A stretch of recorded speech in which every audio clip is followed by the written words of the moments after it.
అయితే యాక్చువల్గా ఇప్పుడు వరకు మీరు చేసిన వాళ్ళందరూ కూడా ప్యూర్ యాక్టర్స్ సార్. అంటే మిగతా వాళ్ళు యాక్టర్స్ అని కాదు, బట్ ఇప్పుడు మీరు చేస్తున్న జటాయు అనేది మొన్న మీరు ప్రెస్ మీట్ లో మాట్లాడేసరికి అది ఇప్పుడు పెద్ద ట్రెండ్ అయింది. అది నెక్స్ట్ మోహన్ కృష్ణ గారు ఒక మామూలుగా రావట్లేదు నెక్స్ట్ అని మీరు అన్నారు కదా, అంటే అది మొత్తం ప్రాణం పెట్టి చేయాల్సిన సినిమా అది. అంటే కొన్ని కథలు నేను రాజు గారితో కూడా జోక్ గా అంటూ ఉంటారు. ఆయన కూడా నాకు సార్ ఈ సినిమా చేస్తే రిటైర్ అయిపోవచ్చు సార్ నేనంటే మీరు ఎలాగంటారండి అని ఆయన కూడా నన్ను అప్పుడే మొదలవుతుంది. కానీ ఏంటంటే నిజంగా అలాంటి సినిమా అండి. అంటే ఇప్పుడు నేను ఇప్పటి వరకు ఒక మీడియం రేంజ్ సినిమాలు యాక్షన్ ఫిల్మ్స్ చేశాను. ఎక్కువగా నేను మీడియం టు స్మాల్ ఫిల్మ్సే చేశాను, కామెడీస్, రొమాన్సెస్. బట్ ఇది నేను 2010 నుంచి రాస్తున్న కథ.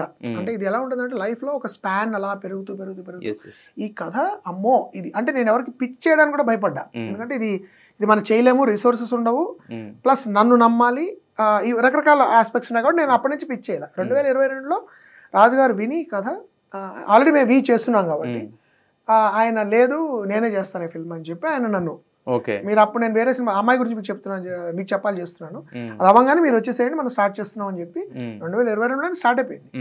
సో అది పెద్ద ఛాలెంజ్ అండి. ఆ ఛాలెంజ్ని నేను మానసికంగా ప్రిపేర్ అవ్వాలి, శారీరకంగా ప్రిపేర్ అవ్వాలి. అది జరిగితే నేను చెప్పిన ప్రాణశక్తి, ఆత్మశక్తి, జీవశక్తి 3 శక్తుల్ని ధార పోసి చేయాల్సిన సినిమా అది. అంటే పిచ్ చేయడానికి కూడా భయపడడం బడ్జెట్ వైజ్ ఒకటి, 2 in terms of technical requirements అప్పుడు లేవు మనకన్నీ, ఇప్పుడు ఉన్నాయి. ఇప్పుడు 10 years లో ఒక డికేడ్ లో మనం నిజంగా అడ్వాన్స్ అయ్యాము, అప్పుడు లేవు. అంటే నేను ఊహించిన ఒక స్కేల్లో అది ఎగ్జిక్యూట్ చేయాలంటే టెక్నీషియన్స్ మనకు కావాలి, విజువల్ ఆర్టిస్ట్ కావాలి, విజువల్ ఎఫెక్ట్స్ ఆర్టిస్టులు కావాలి, విజువల్ ఎఫెక్ట్స్ సూపర్వైజర్స్ కావాలి, సినిమాటోగ్రఫర్స్ అవి చేయగలిగే వాళ్ళు కావాలి, ముఖ్యంగా ప్రొడక్షన్ డిజైన్.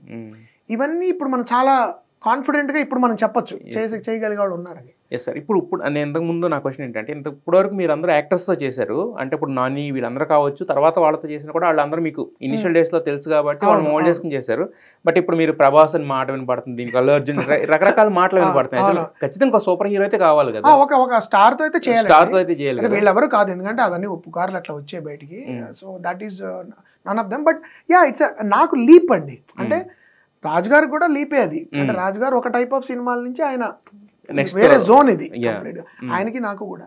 సో నాకేంటి I will be working whoever it is I will be working with a star.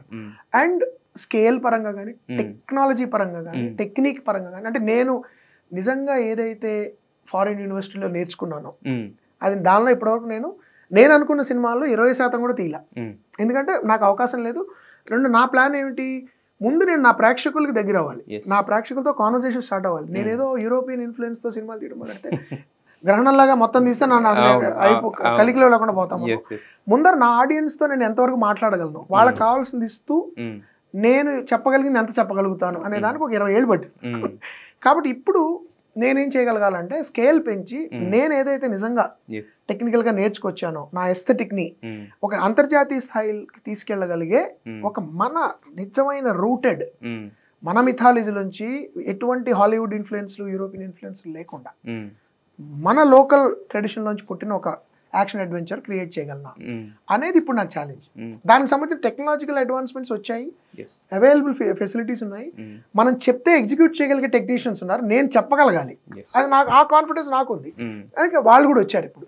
కాబట్టి now I'm feeling confident that S Raju garu కూడా we can do it now properly. అంటే రాజు గారు అంటే ఎవరైనా తేగలరు ఏ హీరో అయినప్పుడు, మీరేమో ప్రభాస్ గారు కాదంటున్నారు, అర్జున్ గారు కాదన్నారు, అసలు అట్లీస్ట్ టాలీవుడ్ నుంచి ఉంటారా లేదంటే? లేదండి, ఎవరు అంటే ఇప్పుడు ఈ సినిమా అవగానే మేము కూర్చొని చర్చించి ఏంటని ఫైనలైజ్. అదే సార్, అంటే ఇప్పుడు నేను అనేది ఏంటంటే ఇప్పుడు సినిమా అనేది ఏంటంటే అంతకుముందు టాలీవుడ్ ఇలా ఉండేది, తర్వాత సౌత్ ఇండియన్, నార్త్ ఇండియన్ అయిపోయింది. లేదు, తెలుగు సినిమా కింద తీయాలని నా కోరిక. తెలుగు సినిమా అస్సలైన తెలుగు సినిమా కింద అవ్వాలి. ఇది మంచి తెలుగు సినిమా, తెలుగులో తెలుగు రైటర్ బ్రెయిన్ నుంచి పుట్టిన ఐడియా అవ్వాలి ఇది.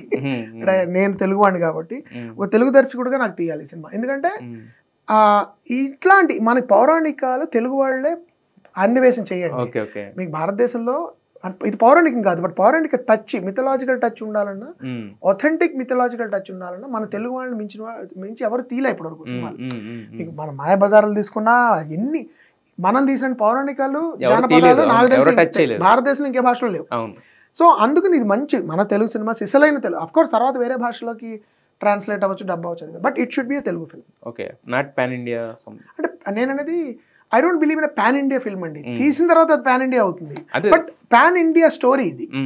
ఖచ్చితంగా అక్రాస్ కల్చర్స్, భాషలకు అతీతంగా, సంస్కృతులకు అతీతంగా, కేవలం భారతదేశంలోనే కాదు ప్రపంచవ్యాప్తంగా కూడా అందరికీ అపీల్ అవ్వగలిగే కథ. నేను నమ్మేది ఏంటంటే what is more local is more universal. ఎంత స్థానికమైతే అంతా ప్రపంచం అందరికీ అర్థం. అది ఈ కథ మన దగ్గర పుట్టిందంటేనే వాళ్ళకి ఆకర్షణ. అలాంటి కథని చెప్తాను. పాన్ వరల్డ్ అపీల్ ఉండే కథ తీయడం మాత్రం మంచిగా మన టైప్ లో తీయాలి. అంటే నేను అది మాస్ అని కాదు, ఆ మాస్ ఎలిమెంట్స్ వేరే రకమైన మాస్ ఎలిమెంట్స్ ఉండే సినిమా ఇది. అంటే సామాన్య వ్యక్తులకు కూడా చదువు ఏమీ అక్కర్లేదు, కానీ ఆ ఎమోషనల్ హై చాలా ఉంటుంది.